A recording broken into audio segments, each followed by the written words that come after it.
halo pemirsa Binus TV, masih bersama kita ya Jeng ya di Rumah Demokrasi yang disiarkan langsung dari www.binus.tv. Nah Jeng, apa? Pada kesempatan yang Kali dingin ini Jeng. Abis hujan jadi dingin gimana? Iya jadi dingin pemirsa. Dingin banget. Kita kedatangan bintang tamu yang spesial ya Jeng. Narasumber ya.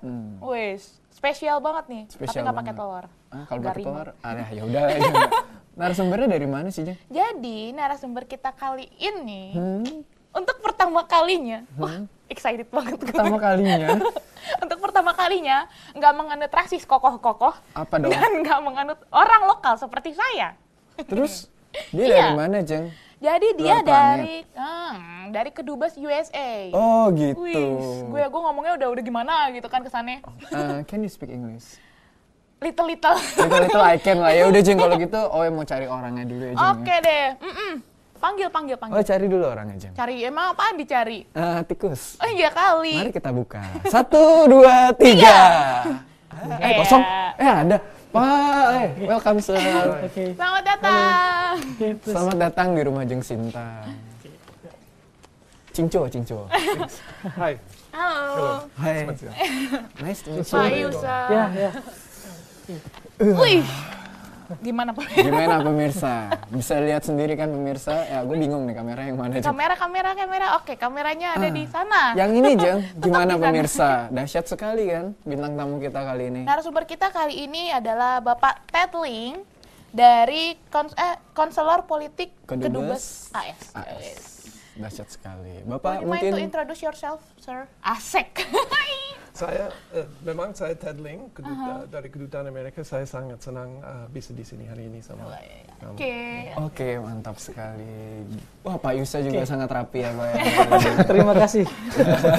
Berhubung hari ini agak-agak spesial kayaknya. Pakai jas semua. Semua rapi ya Jeng ya. Udah pakai baju begini. Oke kita langsung aja Jeng tanya pertanyaan yang pertama. Silahkan lah. Oke Pak, kita mau nanya nih Pak. Perbedaan pemilu sebelumnya Pak sama pemilu yang sekarang apa sih Pak bedanya Pak? Memang dalam masa sejarah Amerika ada evolusi pemilu. Tapi untuk puluhan tahun hampir sama setiap kali. Cenderung makin bebas, makin inklusif. Kalau dulu sebelum tahun 1920 misalnya, kaum perempuan tidak boleh memilih. Tapi habis itu ada perubahan. Juga di waktu masa lalu, orang yang tidak milik bendahara atau rumah tidak boleh memilih. Tapi makin lama makin bebas, makin inklusif. Sekarang tidak ada halangan asal warga negara di atas umur 18 tahun boleh memilih setiap Di orang. atas 18 tahun ya. 18 tahun, Kalau ya. kita di atas 17 tahun ya. Yang punya Kalau KTP kan? 17 tahun. Iya. 17 tahun. Iya. Ini 18 tahun ya Jeng ya. Berarti Beda. Oe nggak bisa milih Jeng. Emang berapa? Oe masih 17 tahun pemirsa. Bohong, Jadi Oe masih pemirsa. muda Bohong. pemirsa. Aduh. Wah, bohong. Oe masih muda. Dia 17 tahun berarti saya masih 13 tahun. Sisanya ya Jeng. Oke. Saya mau nanya lagi nih Pak. Kalau warga negara asing yang tinggal di USA seperti pelajar, mahasiswa, dia punya hak pilih atau tidak Pak? Tidak boleh. Tidak boleh. Tidak boleh. Tidak punya hak pilih. Cuma warga negara Amerika boleh memilih di Amerika. Walaupun tinggal di luar negeri, kita ada sistem untuk absentee voting. Kita pakai pos, boleh langsung dikirim ke tempat asalnya. Oh, dahsyat ya Jeng. Emang pakai Ada- media. Pemilihan secara online gitu ada nggak Pak? Pemilihan maksud dari rumah, ya masih belum. Mungkin masih di masa depan ada. Di masa Tapi memang di tempat tempat untuk bikin suara kadang-kadang pakai teknologi komputer. Keren ya Jeng. Emang beda sama Memang Indonesia beda. ya. Emang beda ternyata. Mau tidak mau saya mengakui. Oke, lanjut Jeng. Iya. Oh iya sih jadi malu. Aduh, Jeng, ketemu Bapak Ted, grogi ya Jeng ya. Gak pernah ketemu bule Maklumnya nih pemirsa pemirsa. ya. Aduh gimana Saya ya? nggak Aduh. percaya. Oh, nggak percaya, bapaknya nggak percaya Jeng. Bapaknya masih suka sama cewek Jeng. Ya iyalah sukanya sama cewek. Berarti Jeng nggak masuk kriteria. Saya masih cewek alhamdulillah. Tanya Jeng, silakan Jeng. Iya gini. Jadi mau nanya, kekuatan atau kelebihan dari kedua belah pihak calonnya itu sendiri apa aja ya? Memang setiap calon yang mau jadi presiden harus mengambil hati rakyat ya. Jadi ada positif kalau setiap orang ada pengalaman dari cerita hidup dia pribadi yang dia bisa menegaskan sebetulnya Obama yang pernah tinggal di luar negeri di Indonesia, mungkin pengalaman itu bisa membentuk pemimpin yang kuat. Tapi Romney juga nggak kalah sama itu. Dia juga ada cerita hidup yang bisa mengambil hati rakyat. Dua-duanya ada persaingan. Nanti yang menang yang lebih bisa mengambil hati rakyat. Ya. Romney itu pemain bola ya Pak Yusuf? Bukan. Itu siapa Pak? Jadi kalau mungkin Romney ini adalah pesaing terkuat dari Barack Obama, tapi dari Partai Republik. Kalau Barack Obama kan dari Partai Demokrat. Tapi kemarin persaingan suaranya tidak terlalu jauh signifikan, betul Pak ya? Yeah. Dan itu sampai dengan detik-detik terakhir saya melihat bagaimana naik turunnya suara itu mungkin sampai membuat orang menunggu deg-degan gitu. Waktu pemilihan sebelumnya juga bedanya nggak terlalu jauh kan? Iya, betul. Iya, Obama dan menang memang tipis juga. kayaknya demokrasi di Amerika ini merupakan sebagai sebuah barometer ya. Dan orang akan melihat siapakah the next president of United States. Asik. Gitu. Karena ini nanti akan mempengaruhi juga kebijakan-kebijakan politik di dunia. Betul. Berarti Romney itu bukan pemain bola ya? Itu Wayne Rooney. Oh itu Wayne Rooney. Manchester United. Oh, it's Tapi- different.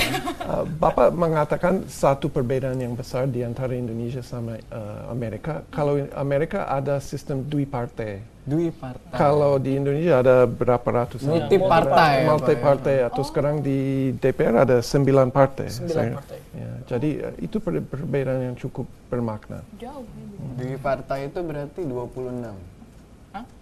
Dui partai itu berarti 2 partai ya Jeng ya? Tanya lagi yang mau tanya lagi. Aduh, Pak jelaskan, Jadi, Pak jelaskan. Dui partai itu hanya ada 2 partai dalam sebuah negara yang kemudian memang bertarung di situ untuk memperebutkan kursi dalam pemilihan legislatif ataupun kemudian dalam pemilihan presiden. Tapi mungkin sebenarnya di Amerika sendiri ada banyak partai, tapi yang Ada. mendominasi hanya 2. Memang secara hukum tidak ada sistem dui partai. Setiap orang bisa membentuk partai baru kalau mau.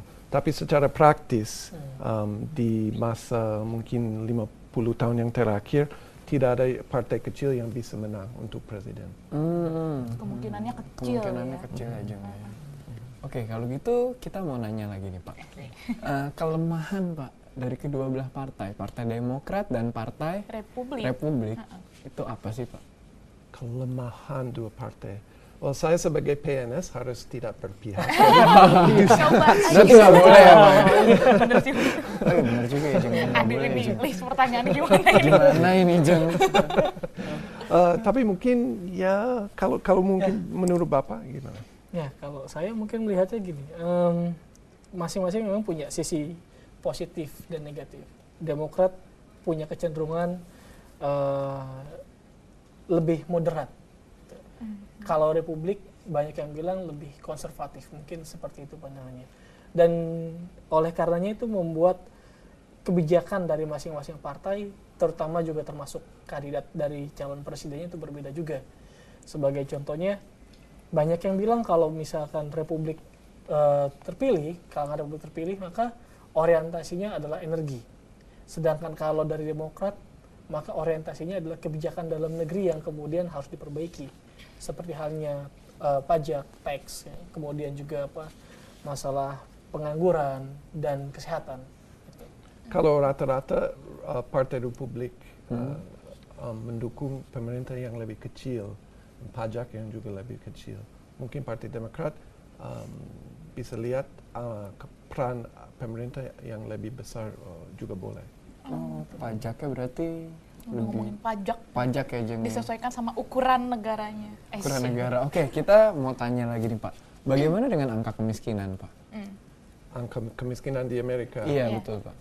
Memang yang pertama harus ingat kalau kemiskinan di Amerika tidak bisa dibandingkan dengan kemiskinan di sini. Kalau kemiskinan di sini memang orang yang lapar sekali, yang mungkin kurang bergizi. Kalau kemiskinan Amerika mungkin tidak sama. Orang miskin masih bisa cari makan, punya penginapan, punya rumah. Cuma percepatan pertumbuhan ekonomi yang paling orang yang jadi makmur kurang banyak kalau ekonomi tidak bersukses. Jadi itu mungkin di baru-baru ini sejak krisis ekonomi yang lalu ada masalah di dalam bidang ekonomi memang.